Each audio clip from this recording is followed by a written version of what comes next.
اندر دی گئی، طائف کے اندر دی گئی، اور اسی شہر کے اندر آج ہم ان مقامات کو دیکھنے کے لیے ابھی روانہ دوا ہے۔ تو دیکھیں گے حاجی صاحبان، یہ جو طائف کا سفر ہے یہ تقریباً 22 گھنٹے جانے میں لگ جاتے ہیں، 2 گھنٹے کی زیارات ہے اور 2 گھنٹے واپسی کے ہیں۔ یہ تقریباً 6 سے 7 گھنٹے کا ہمارا سفر بن جاتا ہے طائف کا۔ یہ جو طائف کا سفر ہے یہ تقریباً 125 سے 130 کلومیٹر دور ہے مکہ سے طائف۔ تو دیکھیں گے کتنا مشکل ترین سفر ہے حاجیوں کے لیے بھی، اور آپ صلی اللہ علیہ وسلم کے لیے بھی جو سب سے زیادہ مشکل ترین سفر تھا وہ طائف کا تھا۔ تو طائف کے اندر سب سے زیادہ تکلیفیں آئی گئی، یہاں تک کہ ان کے پاؤں مبارک بھی زخمی تھے، اور جو خون مبارک گرا آپ صلی اللہ علیہ وسلم کا جس مقام کے اوپر، جس زمین کے ٹکڑے کے اوپر، اس مقام کو دیکھنے کے لیے ہم ابھی جا رہے ہیں۔ تو دیکھیں کہ حاجی صاحبان، اس سے پہلے ہم نے یہ جو حرم ہے اس کا حدود کو چھوڑنا بھی ہے۔ یہ جو حرم ہے یہ ہے کیا چیز؟ بیت اللہ ہے کیا چیز؟ اگر آپ حرم کے اندر کوئی بھی نیک اعمال کر رہے ہیں تو اس کا ثواب 1 لاکھ کے برابر ہے۔ اگر آپ یہاں پہ 1 مرتبہ سبحان اللہ کہہ رہے تو اس کا ثواب 1 لاکھ مرتبہ سبحان اللہ کہنے کے برابر ہے۔ اور اسی طرح نمازیں بھی ہیں، اگر آپ کوئی نماز ادا کر رہے ہیں حرم کے ساتھ وہ بھی باجماعت، تو اس کا کتنا ثواب ہے؟ 1 لاکھ نماز ادا کرنے کے برابر ہے۔ اور گناہ بھی تو دیکھیں کہ یہاں پہ اگر آپ کوئی گناہ کر رہے ہیں تو اس کا کتنا بڑے گناہ لکھے جائیں گے؟ 1 گناہ 1 لاکھ گناہ کرنے کے برابر لکھے جاتے ہیں۔ تو دیکھیں کہ حاجی صاحبان، ہمیں اللہ پاک نے اس جگہ کے اوپر مہمان بنایا ہوا ہے، اس سرزمین کے اوپر جہاں پہ 1 نیکی 1 لاکھ کے اندر ہے۔ اور یہ جو نیکی والا سلسلہ ہے یہ سین حرم کے اندر محدود نہیں ہے، جہاں تک حرم کا جو حدود ہے وہاں تک جو بھی نیک اعمال کریں گے، جو بھی نیکی کریں گے اس کا ثواب 1 لاکھ کے برابر ہے۔ اور ابھی تو ہم حرم کے حدود کے اندر موجود ہیں، جب ہم حرم کے حدود کو چھوڑ دیں گے، اس سے باہر ہو جائیں گے، تو تب یہ جو نیکی والا سلسلہ ہے یہ 1 میں ہوگا۔ تب تک آپ جو بھی نیک اعمال کرتے رہیں گے اس کا ثواب 1 لاکھ نیکی کرنے کے برابر ہے۔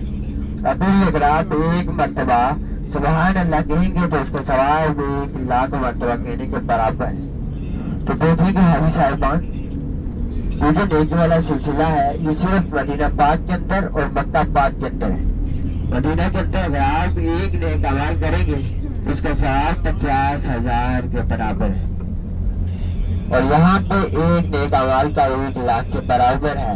یہ جو مال و دولت ہے، یہ جو عہدے ہیں، یہ جو پراپتیاں ہیں، یہ اسی دنیا کے اوپر آ جائیں گی، ساتھ جائے گا تو صرف اور صرف نیک اعمال ساتھ جائیں گے۔ تو دیکھیں کہ حاجی صاحبان، ایک روز ہم نے بھی یہ دنیا چھوڑ کے جانا ہے، تو دیکھیں اس وقت ہم اپنے ساتھ کیا چیز لے کے جائیں گے؟ یہ صرف اور صرف یہی نیک اعمال، یہی نیکیوں والا سلسلہ ہم نے اپنے ساتھ لے کے جانا ہے۔ اس کے علاوہ ہم نے کچھ بھی نہیں لے کے جانا، صرف اور صرف نیکیوں والا سلسلہ ہی ہمارے ساتھ جائے گا۔ تو کوشش کریں کہ حاجی صاحبان اس وقت کو وہاں پہ گزار دیں جہاں پہ 120 رحمتیں برس رہی ہیں، ساتھ ان پہ جو خانہ کعبہ کے طواف کر رہے ہیں، خانہ کعبہ کے چکر لگا رہے ہیں، 40 ان پہ جو سامنے نفلی نماز پڑھے، نفل ادا کر رہے ہیں، 20 ان پہ جو سامنے فقط محبت کی نگاہ سے خانہ کعبہ کی زیارت کر رہے ہیں، خانہ کعبہ کو دیکھ رہے ہیں، 20 رحمتیں ان کے اوپر برس رہی ہیں۔ تو دیکھیں کہ حاجی صاحبان، ہم بہت ہی اللہ تعالیٰ کے پسندیدہ لوگ ہیں۔ کیا ابھی دیکھا ہوگا اپنے وطن عزیز کے اندر، اپنے ممالک کے اندر بہت سارے ایسے حاجی صاحبان بھی ہیں جن کے پاس مال و دولت تو ہے، پراپرٹیاں ہیں، گاڑیاں ہیں، بینک بیلنس ہے، لیکن انہیں اللہ پاک پسند نہیں کرتے، وہ اپنے شہر کے اندر نہیں بلاتے۔ اس لیے نہیں بلا لیتے کیونکہ ان کے اندر بھی شاید کوئی مان ہے کہ ہمارے پاس اتنی مال و دولت ہے، یہ جو مال و دولت ہے کہ اسی دنیا کے اوپر رہیں گے، اسی جگہ کے اوپر چھوڑ کے جائیں گے، ساتھ جائیں گے تو صرف اور صرف نیک اعمال ساتھ لے کے جانے۔ جتنا بھی کوئی پیارا ہے اس نے ایک روز اس چھوٹی سی سرزمین کے اندر چھوڑنا ہے، سوال کی نیت سے مٹھی پر ہاتھ ڈالے گا، 1 روز 2 روز رہے گا، اور 2 دن کے بعد بالکل آج جیسے ہمیں ایسا ہو جائے گا. دیکھیں کہ ہمارا بھی تو کیا ہوگا پیارا اس دنیا کو چھوڑ کے, لیکن ہم اسے بھول چکے ہیں.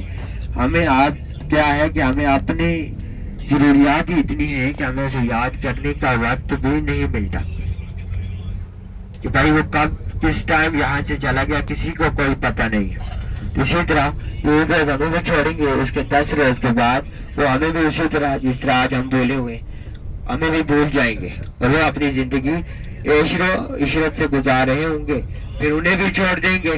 تو فائدہ ہے یہاں پہ ہم صرف نیکیاں لینے کے لیے آئے ہیں, نیکیاں اکٹھی کرنے کے لیے آئے. یہاں سے ہم گناہ ساتھ لے کے جانے کے لیے نہیں آئے ہوئے. اگر ہم یہاں سے گناہ لے کے ساتھ جائیں گے تو پھر ہم بھی اسی پیاسے کی مانند ہیں جو پورے دن نبی کے کنارے بیٹھا رہا, شام کو پیاسا ہی اپنے گھر لوٹ کے چلا گیا.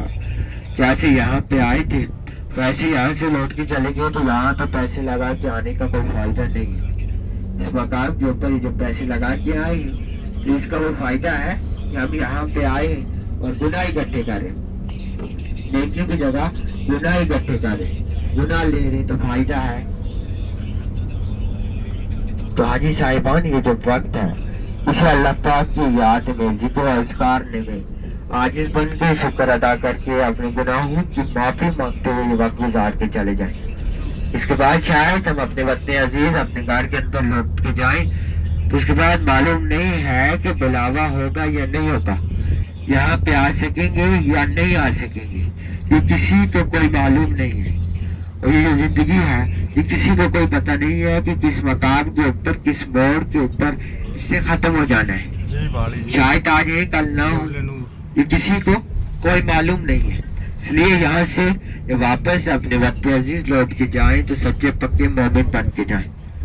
جس سے بھی ناراض ہیں اس کے ساتھ جب سے جیسے ہی جائیں جا کے گلے لگا کے ملیں. تو دیکھیں گے بھائی صاحبان 2 سے 3 سیکنڈ کے اندر اندر ہمارے الٹے ہاتھ کی طرف جبل نور غار ہیرا کا پہاڑ آ رہا ہے. تو ایسی گاڑی ہماری آگے جائے گی تو آپ دیکھیں گے ادھر جیسے ختم ہوتے ہیں تو آپ کو جبل نور غار ہیرا کا پہاڑ نظر آنا شروع ہو جائے گا.